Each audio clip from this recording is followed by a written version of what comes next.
Paper Mario is a series known for its wide assortment of colorful 2D characters living in a 3D world. We've already covered the extensive rogues gallery in a previous video, but what about the good guys? One of the most famous elements of the Paper Mario games is the large assortment of party members, so we figured we'd focus on them next. Which of these allies have done the most good and which have the most questionable actions under their belts? I'm Chloe with One Up Binge, and this is Paper Mario Partners' least good to most heroic.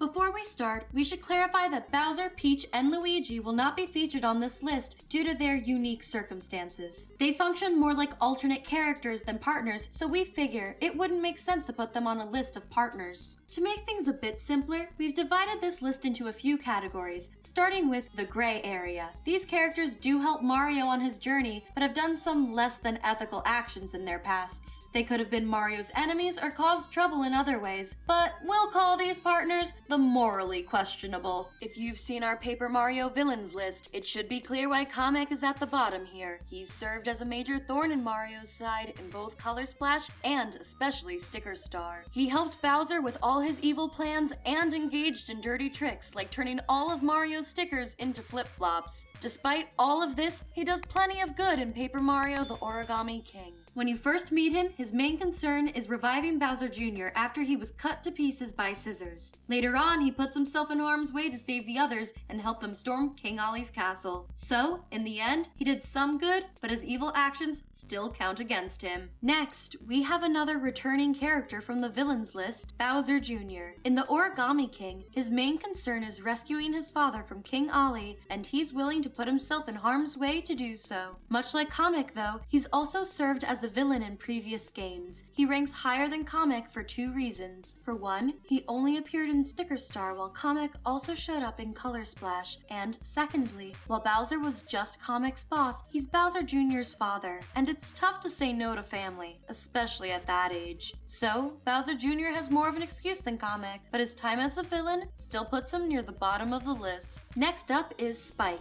Or is it Michael Lackluster? Yep, that's the one. This Lakitu tries to put up a facade of toughness, but it crumbles almost immediately, especially once his girlfriend shows up. He originally worked for Huff and Puff along with the other Lakitus. He was tasked with building the Puff Puff machine and then taking out Mario. Huff and Puff was one of the more dastardly villains in the original Paper Mario, as his Puff Puff machine blocked out the sun, preventing the plant people of flower fields from getting the energy they needed to survive. In other words, Lackluster helped build a weapon that would have resulted in the deaths of likely hundreds of plant people if Mario hadn't intervened. At the same time though, Lackluster wasn't exactly committed to Huff and Puff's plan. He barely needs any convincing from Mario to join his side, so he likely just joined Huff and Puff because he lacked a clear direction in life. Next up is the leader of the Boos, Lady Bow. She looks out for her fellow ghosts in Gusty Gulch, which is admirable, but the way she goes about it is sketchy at best. Chapter 3 is the only chapter in Paper Mario 64 where the Star Spirit isn't being held by one of Bowser's minions. Instead, Bow is holding it hostage, only willing to release it if Mario defeats Tubba Blubba. Now this is a little suspicious, but not a huge deal. Bow points out that Tubba Blubba was originally in possession of the spirit, so Mario would have had to fight him either way. Now, this isn't entirely true, as Scholar wasn't rescued by the Boos. He escaped on his own and was captured by Bow after getting lost in the woods. Even with that, Bow using him as leverage is understandable, as Tubba Blubba was literally eating the other ghosts, so Bow had to do this to keep them safe. The main problem here is that Tubba Blubba only agreed to work for Bowser because the Boos constantly scared him.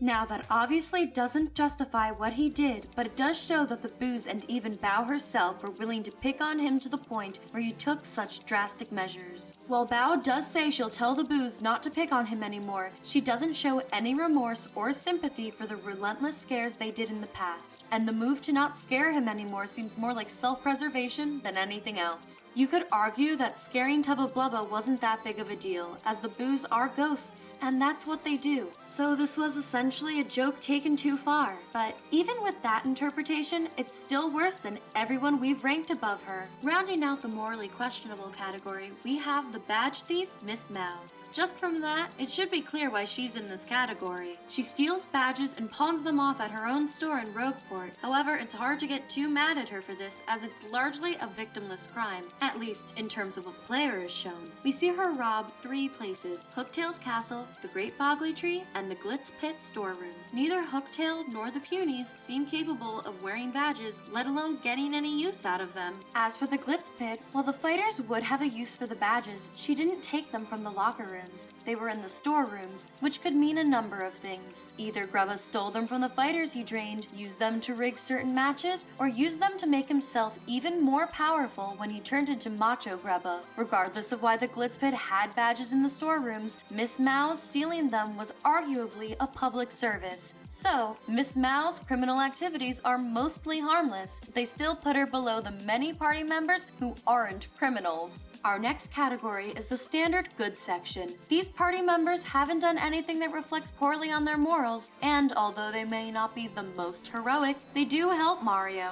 To their credit, they come along for the journey, and they do good. Pericary is a somewhat difficult character to rank. On one hand, he works as one of the top mail carriers in the Mushroom Kingdom, which is a very important job, so it seems like it would be admirable for Pericary to fill this role, right? Well, it would be if he was good at his job. Pericary is clumsy, often loses letters, and takes forever to deliver them. Now, being bad at your job obviously isn't evil, but in Pericary's case, it's highly irresponsible. Mail is seemingly the only way for Mushroom Kingdom citizens to communicate over long distances. With a service this important, he should probably step aside and let someone more competent handle it. But even if we assume he deserves to keep his job, he definitely shouldn't go running off with Mario, especially when he still has mail that he lost. Yes, he partially joined Mario to find the missing letters, but his sudden absence likely made the Mushroom Kingdom Postal Service grind to a halt. Super Paper Mario handled partners differently from the rest of the series. Since you already have Peach, Bowser, and Luigi, the pixels don't play that much of a role in the story. They're more like the tools you find rather than characters helping you out. None of them have much of a backstory, and their only lines of dialogue are when you first meet them. As a result, ranking them each individually would be much too difficult and relatively pointless. So,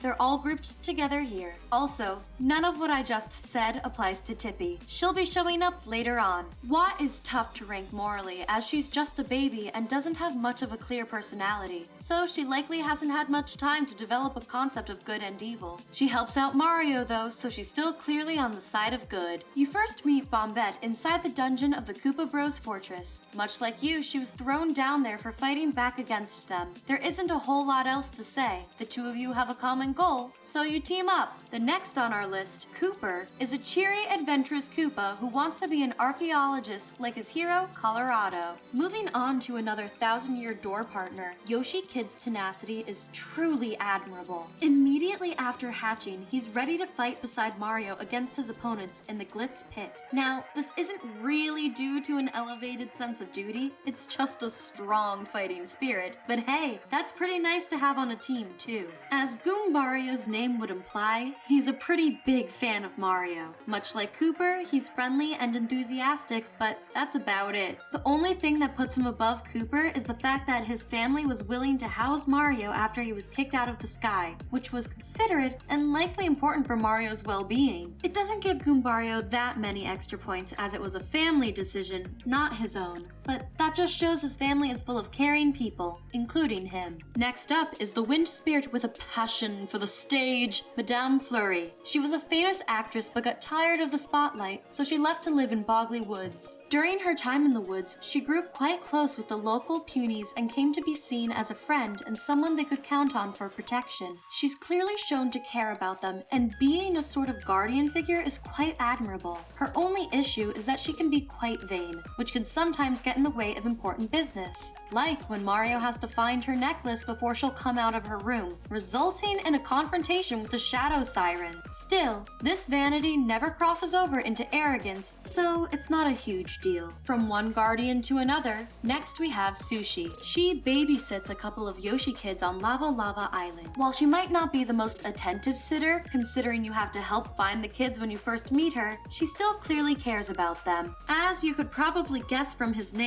Professor Toad is a professor and an archaeologist. He came to the scorching sandpaper desert to study the ancient ruins there, and he joined Mario to help him decipher some of the writing. Professor Toad ranks higher than most of the other partners for a very simple reason. He's a professor. He's actively contributing to the knowledge of society. That's an important role, and unlike Pericary, he seems to be good at it. Rounding out this category, we have Goombella. She's a student studying archaeology at the University of Goom. Much like Professor Toad, she aims to broaden the world's knowledge of ancient civilization. And despite the fact that she's still learning, she's already doing just that, since she's helping Professor Frankly with some research. What puts her above Professor Toad is that her contributions aren't just toward book smarts. When Mario first arrives at Rogueport, she helps him find his way around, which is important considering how unforgiving Rogueport can be.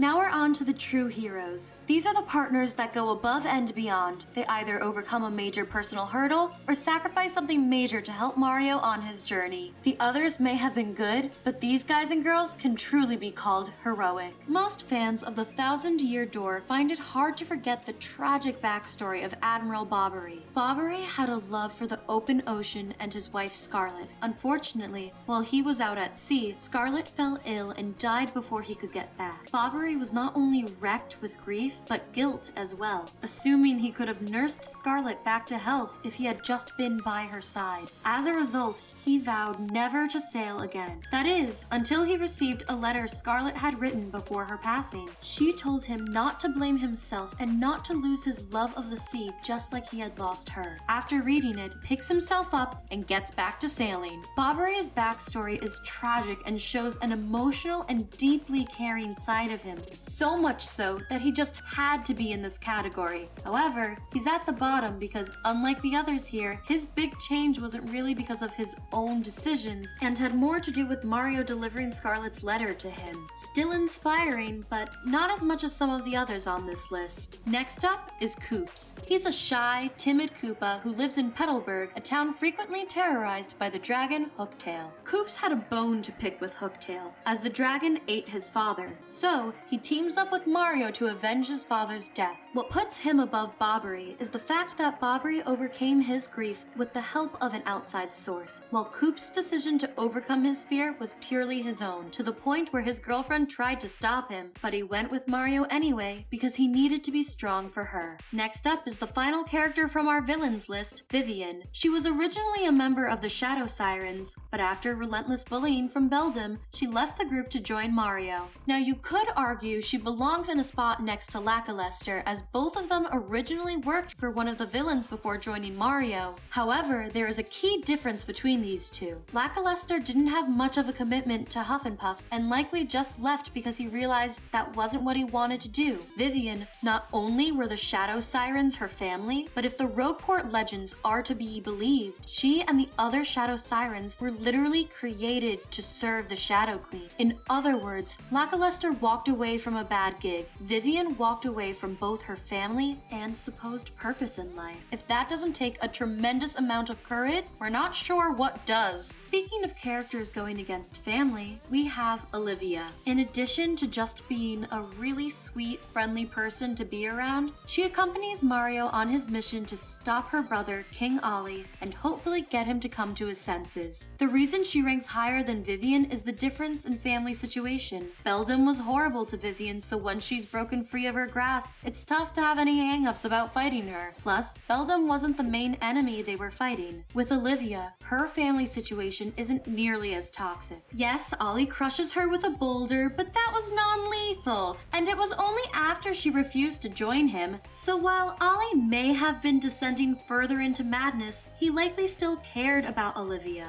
on some level. In fact, he was the one responsible for bringing her to life, and it's abundantly clear that Olivia still cares for him too, so it must have been incredibly hard for her to fight him for so long. But that just shows how committed she is to stopping his evil plan. From one partner that functions like a sidekick to another, we have Huey, a guardian spirit of Prism Island. He does a lot throughout the game, but his most heroic act is at the end. Bowser's castle was filled with dangerous black paint, and while Mario, Peach, and Luigi escape the crumbling building, Huey stays behind to absorb all of the black paint in the castle and take it somewhere far away from Prism Island. While he's successful, survives, and even returns to Port Prisma, that wasn't a guarantee. It's heavily implied in the ending scene that absorbing that much black paint could have easily killed him, and that was a sacrifice he was willing to make. Our bronze medal of good goes to the recent fan favorite partner, Bobby. Bobby's a simple guy, just a bob-omb with amnesia and no fuse. In fact, his name isn't even Bobby. Olivia just calls him that. He gets into a bit of trouble in their travels, but he ultimately means well. His time with the group comes to an end when Olivia gets flattened by a boulder. Seeing this, Bobby knows exactly what to do. He straps on a fuse and blows himself up to save Olivia, thanking her and Mario right before he dies. Rounding out our trio of sidekicks from the modern trilogy with the silver medal of good, we have Kirsty. There's not much to say about her for most of the game. In fact, her personality is much more abrasive than Huey or Olivia. No, she's here for her role in the final battle. When Bowser starts to seem unbeatable and there are no other options, Kirsty has Mario use her as a sticker to defeat. Now, an important thing to know about the stickers in this game is that they're single use. Unlike Huey's sacrifice, which only came with the risk of dying, Kirsty being used as a sticker is guaranteed to kill her. Yeah, she comes back in the end because Mario wished on the sticker comment that she'd be brought back to life, but she had no way of knowing that would happen. From her perspective, that was it. That was the end. And finally, our gold medal of good goes to Tippy. She has a backstory that may sound familiar if you've seen our villains list. She fell in love with a man who belonged to a tribe of ancients. Out of prejudice, his father erased her memories and cursed her to walk the dimensions until the day she died. And she almost did. She only survived because of Merlin. He found her while she was on the brink of death and turned her into a pixel, which at least allowed her to survive. Of course, the man in that story was Count Bleck, and his grief over losing her caused him to unleash the Chaos Heart in an attempt to destroy all worlds. Despite Bleck's madness and everyone else's pleas falling on deaf ears, Tippy's able to get through to him, even if it took a fight first. Bleck says to kill him, so that the Chaos Heart will stop, and even still, she tries to find another way. After Dementio's defeated, the two of them confess their love to each other at the altar from the beginning of the game, sacrificing themselves to stop the Chaos Heart for good. This was more than just a sacrifice like the past few. Even after everything Bleck did, Tippy's love for him was so strong and so pure that it was enough to literally save all of existence. That's more than enough for her to take our top spot. But let us know who you think the most heroic Paper Mario partner is. And were we too harsh toward Pericary? Let us know in the comment section. And if you need a one-up, make sure to hit that notification bell and binge our Good to Evil playlist, where we break down the morality of the characters in your favorite games.